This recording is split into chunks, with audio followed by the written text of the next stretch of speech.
Hi everyone! So for today's video, I'm going to teach you how you can easily create QR code using Microsoft Office Word.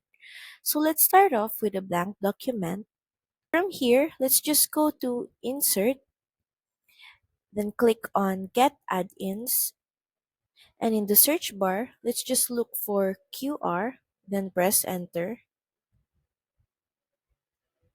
Let's try adding QR for Office.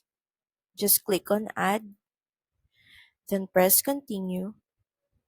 So the QR for Office was now added to your Microsoft Word. From here, you can choose a bunch of URL or text that you would like to input.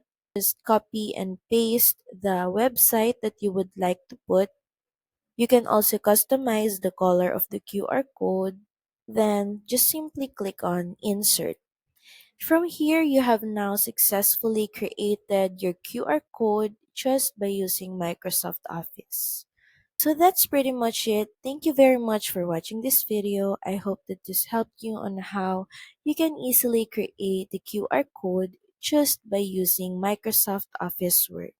Please don't forget to like, share, and subscribe to the channel. I will see you again on the next one. Bye!